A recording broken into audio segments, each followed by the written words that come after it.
and you won't see it up here because I'm going to need space to write. Okay, but on page 4 in your packets, we're going to be going over how to solve quadratic equations using a different method. And this method is called the square root method. Okay, how do you find the solutions by taking the square root? So remember, solutions are x-intercept. So if I say, solve the quadratic equation, then I'm asking for the x-intercept. So this is how you would do it by hand without graphing. Okay, so question number 1 on page 4 says x squared equals to 81. Oh, sorry. All right, so x squared equals to 81. So the very first thing you want to do, and I'm going to put this at the top, you're going to isolate the squared term.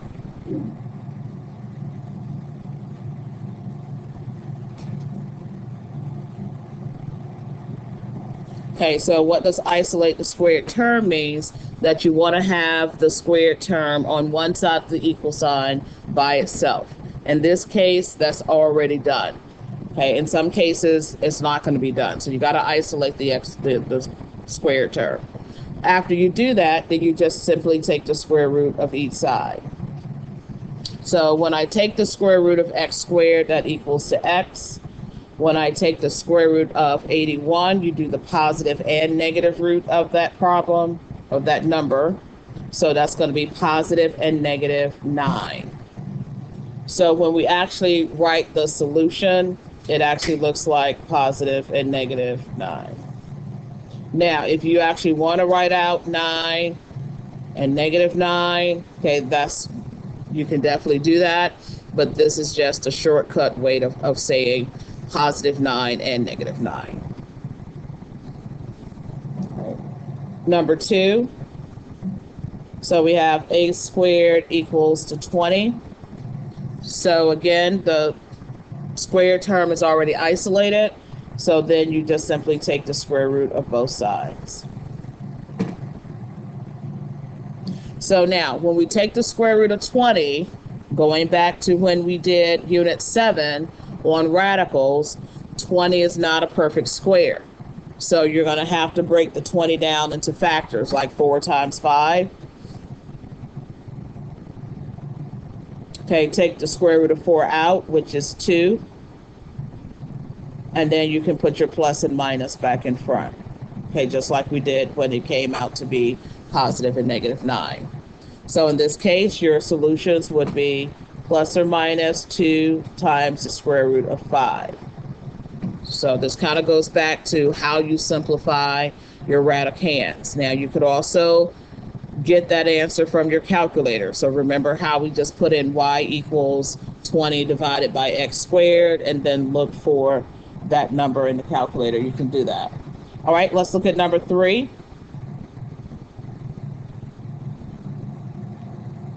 Okay, number 3 is 3n squared equals to 45. So as I stated earlier, you have to isolate the squared term. So you're going to divide by 3, because right now the squared term is being multiplied by 3. So you want to divide it by 3. And you'll have n squared equals to 45 divided by 3 is 15. Okay, take the square root. So n equals plus or minus the square root of 15. Now, you cannot simplify the square root of 15, so you just leave it as rad 15. Okay, you can't break that down any further.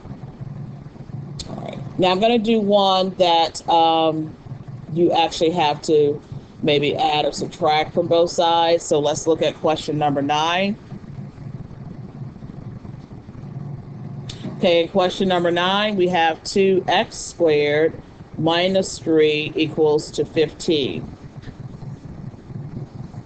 So since I have this minus 3, I'm going to add 3 to get it to the other side because we got to get that squared term alone. So if you have anything that says plus or minus, you want to start with that first. So then I'm going to bring down 2x squared equals to 18. And since 2 is being multiplied by the squared, I'm going to divide both sides by 2. So I'll have x squared equals to 9. And now I'm ready to take the square root. So x equals positive and negative 3.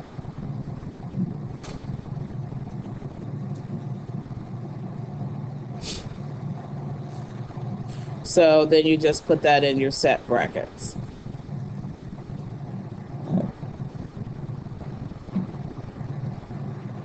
So what happens if you have one like number 13?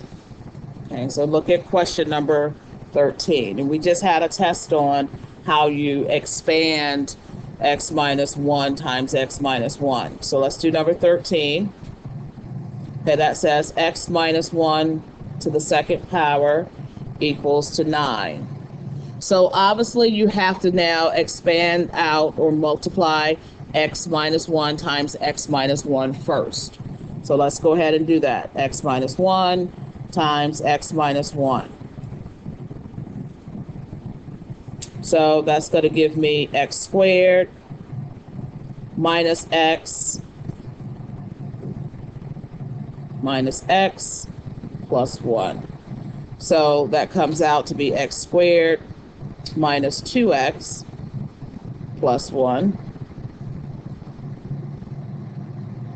equals 9. Okay. So let's go ahead and subtract the 1. X squared minus 2x equals to 8. Okay, now this one is going to be a little tricky because not only do we have this time we have a middle term. So let's do this because that's going to take us to something else that I don't want to get to right now. So let's take the ones like 13, the ones that have the squares. We'll just stop at 12 for your assignment today. And then next class, we'll go over what do you do when there is a middle term, okay? Because that's going to be a little different from 1 through 13. All right, so let's just stop your assignment at number 12. All right, and next time we can cover what happens when there's a middle term.